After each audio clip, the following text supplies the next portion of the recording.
China was once half a world away, her people and her problems of little concern to us. But today, China is next door by clipper plane. And in our shrinking, warring world, what happens to China, in some measure, happens to us.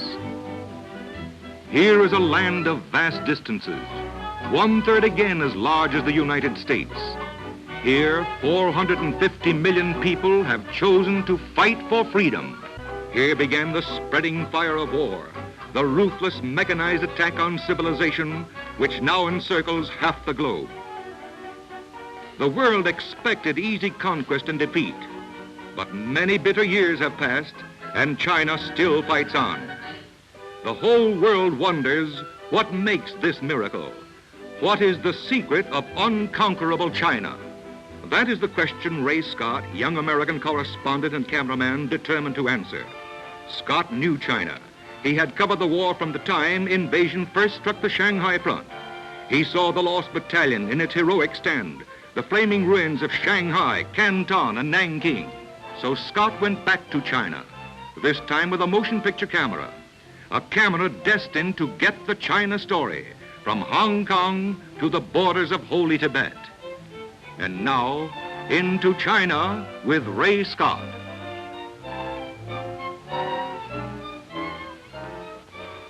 North of the Hong Kong border, near Canton, stands a relic of another century, a stone watchtower in the center of sprawling rice paddies. The Chinese have torn down most of these towers. Invaders use them for machine gun nests.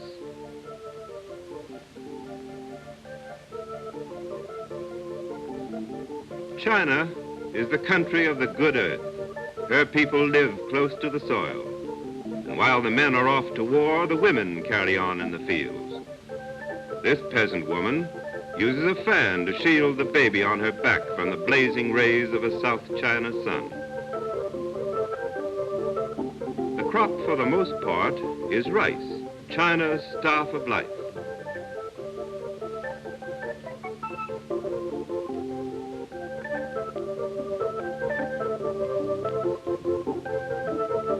In sharp contrast to such peaceful scenes, war posters remind the people that on their courage rests the decision for freedom or slavery. The woman in this poster is saying to her husband, "You take the gun, I'll take the hoe," though when it becomes necessary, the women will shoulder rifles too. And certainly here is part of the miracle of China's resistance. Peasants in the fields, workers in the shops, the Minutemen of China. A swift call stops men working at simple tasks. Rifles come out of hiding. The humblest villager takes his place in the new wall of China.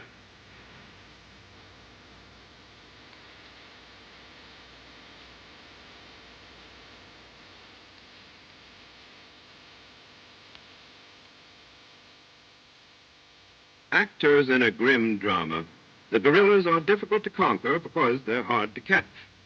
They cannot be distinguished from the ordinary run of farmers or shopkeepers or students because that's what they are, and that's how they dress. The broadswordsmen are the most daring. It is their job to crawl up on enemy sentries and with their silent weapons prepare the way for their comrades, harmless peasants who change in an instant into fierce defenders of their land.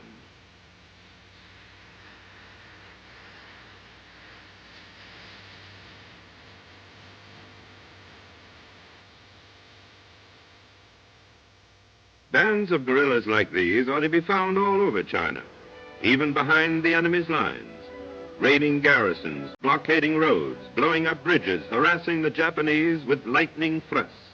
They strike hard and fast, withdraw quickly, then strike again.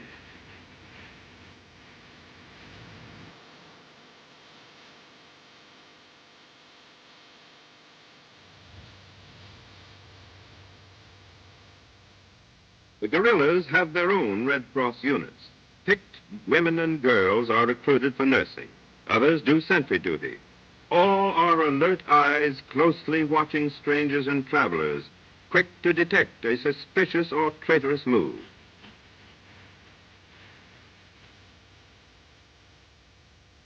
These are the people fighting the people's war. This is the first of the secrets of China's resistance. The invader did not reckon on the deathless courage of men defending an ageless tradition. It may yet prove the balance of fighting strength that will turn the enemy back to the sea. From Hong Kong, I took a plane for Haiphong, seaport of Indochina. Now, Haiphong, terminus of the branch highway that leads to the Burma Road, that all-important lifeline between China and the outside world. Wharves piled high with American-made products, tires, machine parts, medical supplies, gasoline, bandages, steel, the lifeblood of a nation bound for its heart at Chongqing. After I left, this port was taken over by the Japanese when they entered Indochina, and later, millions of dollars worth of American goods were seized by the invaders. Here, all foreigners are suspect. I was twice arrested for taking pictures, and even these shots of American trucks had to be smuggled out of the country.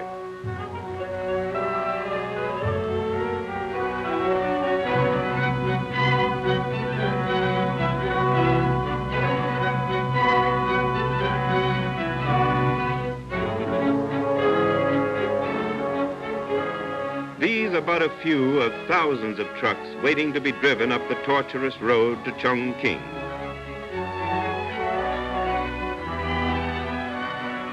The two trucks covered with Union Jacks are loaded with supplies for a Canadian mission station far in the interior. I made arrangements to join a truck convoy for the hazardous trip. The road we'll travel is a trunk line which joins the famous Burma Road, 2,300 miles of winding highways stretching from Rangoon in the south to bomb-scarred Chongqing in the heart of China. The dash across the border always was made at night to escape Japanese planes. And as dusk falls, we're off. The China border about a mile away.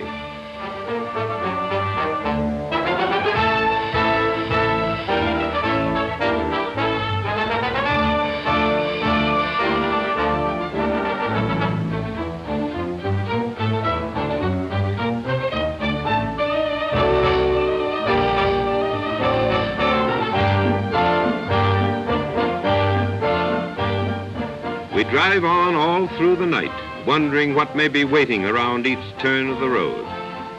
By dawn, we're well into the province of Guangxi, rural China again. We pass farmers hurrying to market. Now, that little trot, by the way, isn't just for speed alone. Notice the rhythmic up and down action it imparts to the springy bamboo poles. Now, actually, on each upswing, the poles, not the man, carry the burden, which means the farmer carries the load only half the time. Bright skies too often are laden with sudden death screaming down from Japanese bombers, so the drivers of trucks and Red Cross ambulances take cover. These are the hell drivers who pilot the truck convoys over supply routes. Believe me, theirs is a hot job in more ways than one. There, that's the right idea.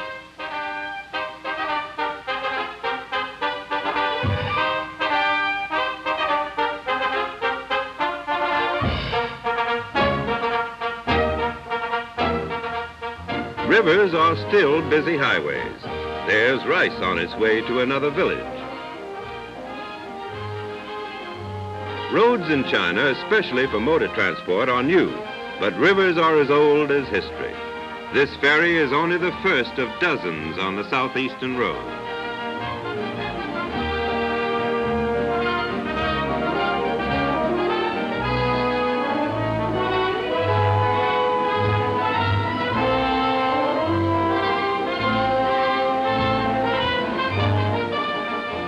Nanning, one-time capital of Guangxi. In the daytime, a deserted city, streets almost empty, stores boarded up. There are few air raid dugouts here. Instead, the people leave for the fields just after dawn. But at night, the streets are teeming again, the stores open for business as usual. Now, we've seen the guerrillas. Here are China's regular troops.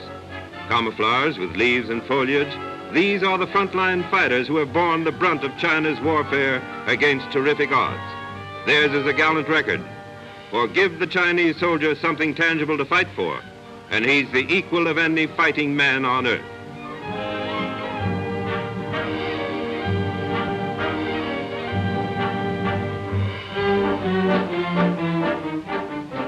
Roads are torn up to form tank traps against the swift-moving armored cars of the enemy.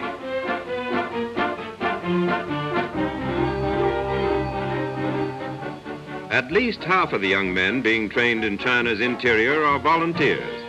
And here's another secret of China's resistance, her inexhaustible manpower. It is estimated that China already has 3 to 4 million men under arms, millions more in training.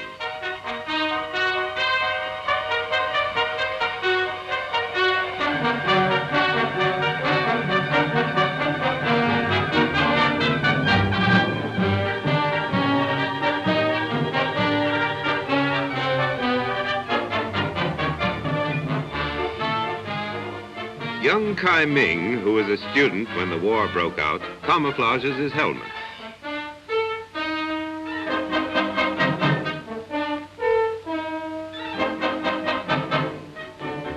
And still more of the secret of China's power is her army's amazing endurance, built on rations that would cripple a Western army. Rice twice a day is all that China's soldiers ask for or get. Chur fan la, or come and get it. Scars on the leg of this 15-year-old soldier shows he's already seen action, but it certainly hasn't affected his appetite.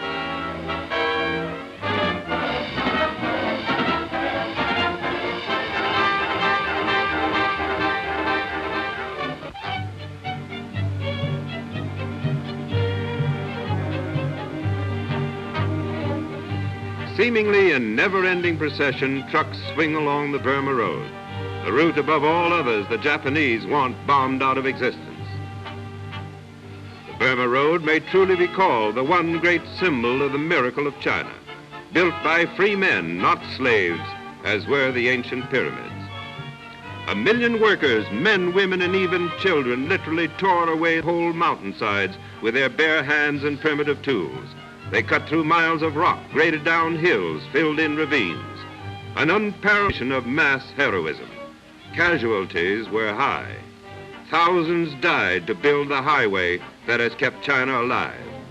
Here a Japanese bomb struck, aimed at the truck convoy just ahead of ours. Almost before the smoke had cleared, the workers repair the damage. They wait for bombs to fall again. These humble road workers are the unsung heroes of China.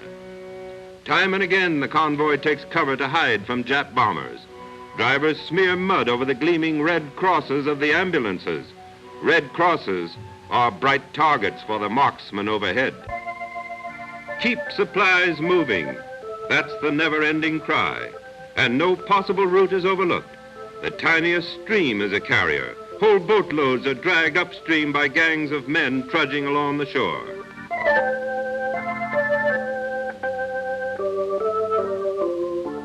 Near Guiyang, the ambulances reached the hospital of Dr. Robert Lim, who almost single-handed is training China's desperately needed medical corps. Before the war, China had a bare 2,000 doctors, the equivalent of 1 doctor for every 250,000 people. World-renowned physician and surgeon Robert Lim, on the right, is but one of China's distinguished sons who has sacrificed a personal career in the cause of freedom. Belief in the things China fights for has brought to her aid these hell drivers, many of whom have volunteered from across the seas.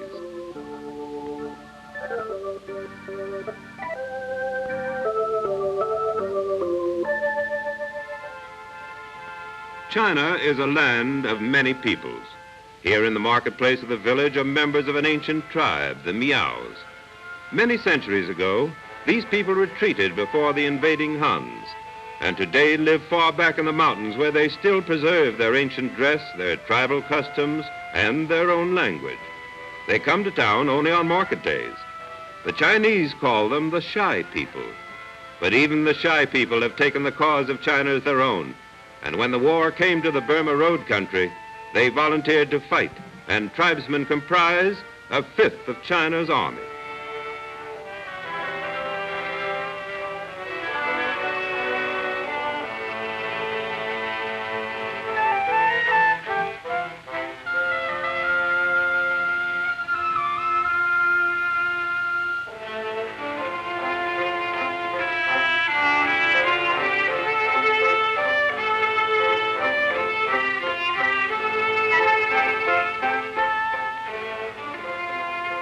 The girls have strong, intelligent faces, bred of sturdy mountaineers. But they are still a shy people.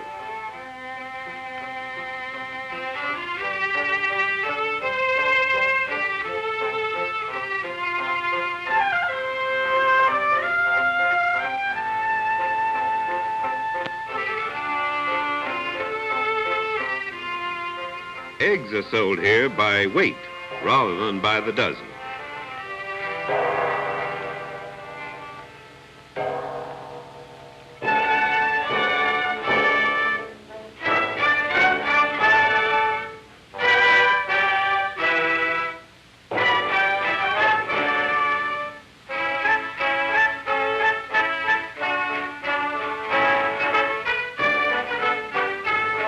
Old customs, age-old patterns of life go on as before.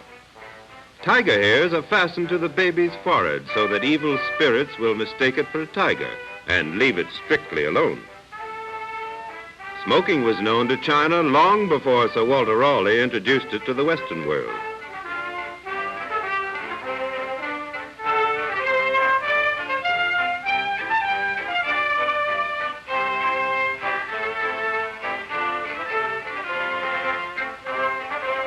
In the quiet strength of faces like this, we see the inborn character of the Chinese people.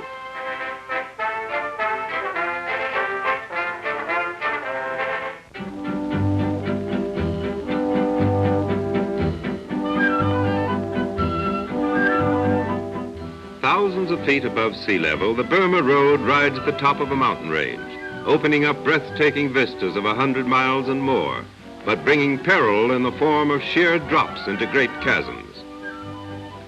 There are many things to baffle modern science in age-old China.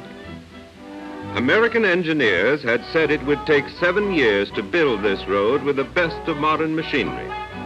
The Chinese, without any machinery at all, threw themselves into the task that by every rule was foolhardy, impossible of achievement. And truly these people, in their dauntless strength, worked a miracle. The road that would have taken American engineers 7 years to build was completed, and trucks rolling over it in less than 14 months.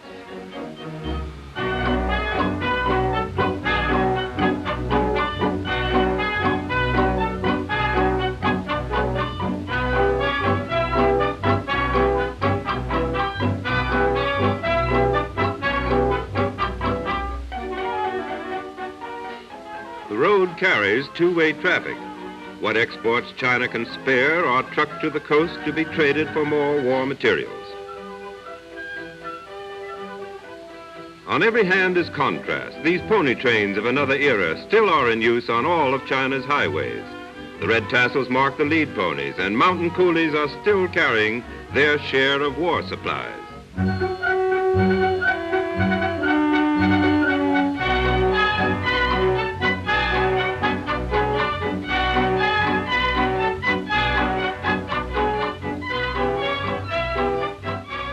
Convoy drivers are accustomed to these mishaps of the road, and it's only a matter of minutes until everything is righted. The danger is from the sky, not the river. Convoys stalled on the open road are what Japanese bomber pilots dream about. The Chinese learned a bitter lesson when 50 or 100 trucks were destroyed in a single attack. Now the convoys are limited to 8 and 10.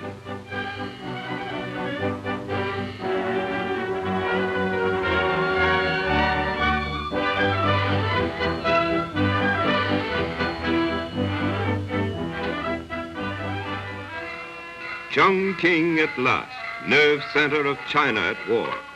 A city built on the cliffs and hills at the juncture of the Jialing and Yangtze rivers. Easy to locate from the air, easy to bomb. a city which bears what may be a prophetic name, for Chongqing means happy again. Now, legend says 300 steps lead up to Chongqing, so I counted them. There were actually 340. Perhaps I should have carried the pony.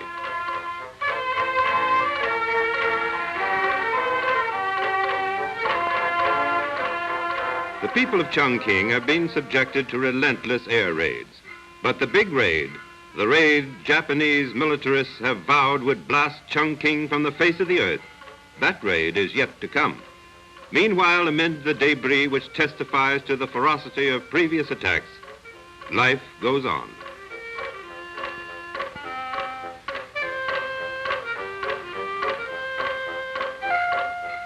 Flaming war posters are everywhere, proclaiming the people's will to continued resistance, the bravery of China's fighting men.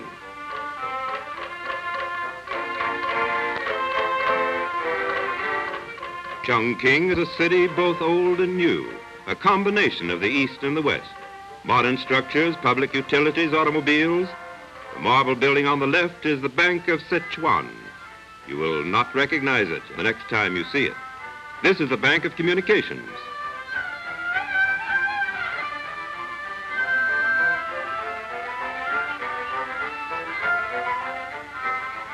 A post office truck, part of a postal system that is 3,000 years old. The United States gunboat guards the approach to the United States Embassy, which stands on the hilltop on the south bank of the Yangtze. The matting around the embassy is kept drenched with water, a primitive form of air conditioning. The staff of the embassy, the man giving me a light, is the former United States ambassador to China, Nelson Trusler Johnson. The Tutuila is a sister ship of the ill-fated Panay, destroyed by Japanese bombers in the early days of the war. The United States Navy maintains its own truck service. Trips are made regularly up and down the Burma Road, bringing supplies to the Tutuila.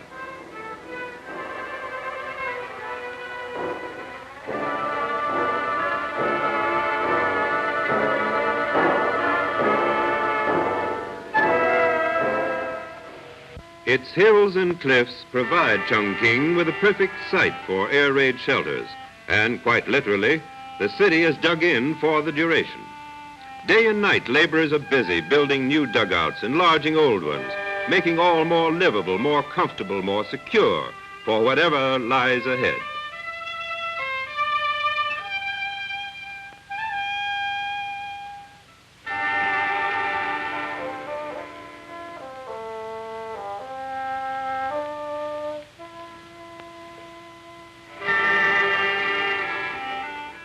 Two-thirds of its original population have been evacuated, but enough men, women, and children remain to make it a military objective for bombing planes.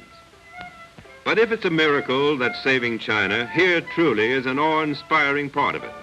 Steel mills, whole industries that were literally moved thousands of miles by the sheer, stubborn will of men to whom nothing was impossible. There are three phases of China's resistance which might be termed guerrilla or mobile unit strategy. As in warfare, so in industry, China's factories have become mobile units. Blasted out of their industrial cities on the coast and in the Yangtze Valley, 90% of their factories destroyed or taken over by the invaders, the Chinese move more than 130,000 tons of factory equipment, carried on the backs of men or hauled in junks up the swiftly flowing Yangtze.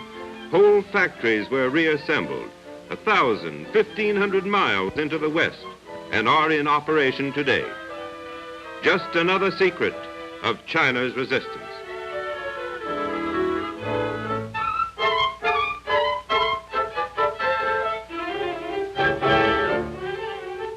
Once in a while, even a bomb crater can be turned to a good purpose. A bit muddy, perhaps, but cool, wet, and fun. Hey, fellas, come on in. Thousands of refugee children present one of the biggest problems in China today. Homeless, separated from relatives and parents, they roam the streets and countryside. Scores of these youngsters are gathered up after every raid, to become the direct charges of the First Lady in China, Madame Chiang Kai-shek, who gives them the care and devotion that death tried to take away. Baths, warm beds, food, and affection, these are the things that make a happy, healthy child. Without them, he grows to sullen manhood. With them, these orphans will have the courage and optimism to build a new China.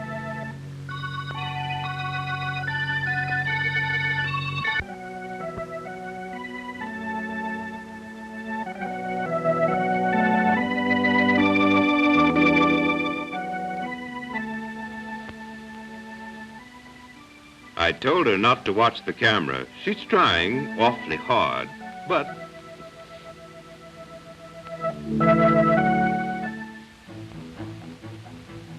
Madam and Generalissimo Chiang Kai-shek on their way to a mass meeting of students and soldiers. On Chiang Kai-shek rests the leadership of 1/5 the world's people. He is the symbol which has welded together divergent groups, from the communists of the north to the monastic orders of Tibet, into a united nation. His is the task of showing the way through long, cruel years of war to the democratic, progressive new China worth fighting for. Here in the presence of the sainted Sun Yat-sen, he recalls again the principles on which the Chinese Republic was founded. Again and again he has proved his willingness to die for China, inspiring the same fervor in every man under his command. The fierce heroism of China's soldiers has been repeatedly demonstrated, as in the determined stand of the 8th Route Army, which has repelled every attempt by Japan to cross the Yellow River. Dr. H.H. Kung, Minister of Finance, plays a vital role in the conduct of the war. Both Dr. Kung and his wife, the sister of Madame Chiang Kai-shek, were educated in America and know our Western world well.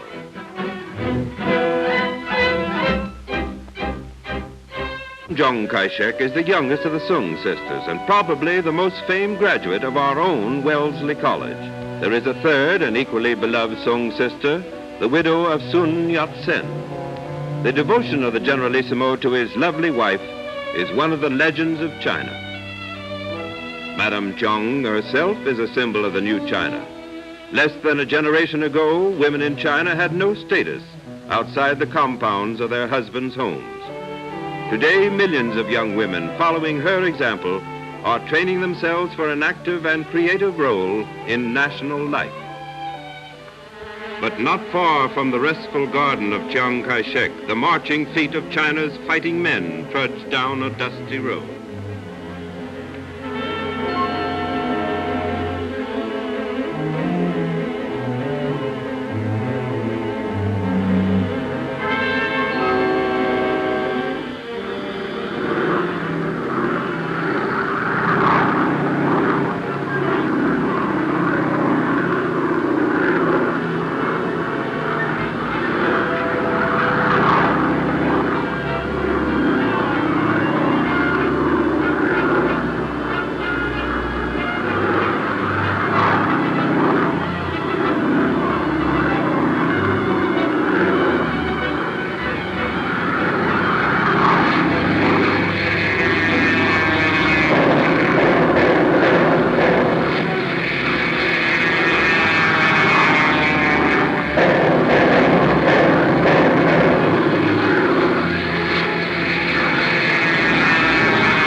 200 miles to the northwest in Chengdu, there is to be found another part of the miracle, the spirit of a people for whom nothing that happens today can stop the building of tomorrow. On the campus of West China Union University in Chengdu, there is being written a new kind of story that has to do with the courage, faith, and vision of the young people of China, the students at the great universities on the seaboard when the war started. Japan well knew that only a leaderless nation remains a conquered nation. So in the first fury of the invasion, 80% of Chinese colleges were bombed in a deliberate attempt to kill the young men and women who would be leaders and teachers in the new China and to destroy their centers of learning. Then began the greatest intellectual migration in history. Whole student bodies picked up their books and equipment and started their epic trek hundreds of miles into China's interior. Here at Chengdu, girls from Jinling and thousands of other students are training both mind and body for the important work that lies ahead. Sports of every type are evidence of the modern spirit of these young people. But above all, the relentless search for knowledge goes on. For knowledge means freedom. And these young Chinese have dedicated their lives to a free China.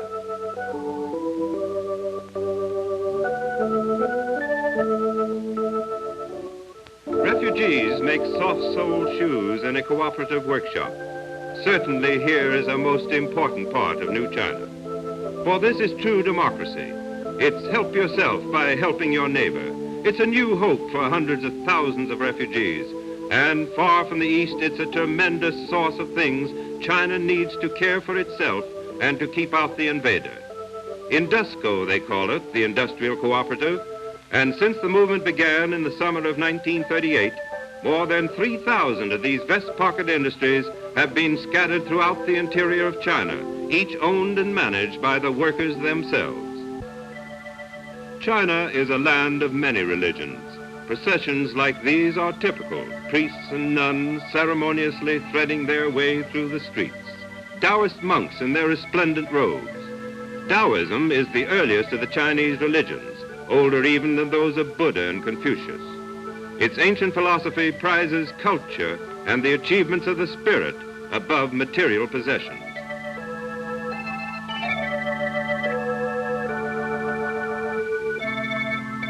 Harvest time in Sichuan.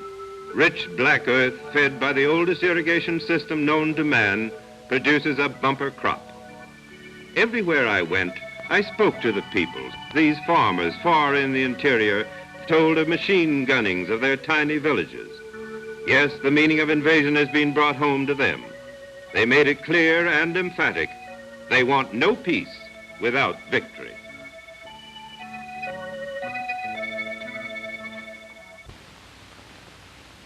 It's manpower, not gasoline in China. And so these are Chengdu taxicabs. 20 cents and you ride all day.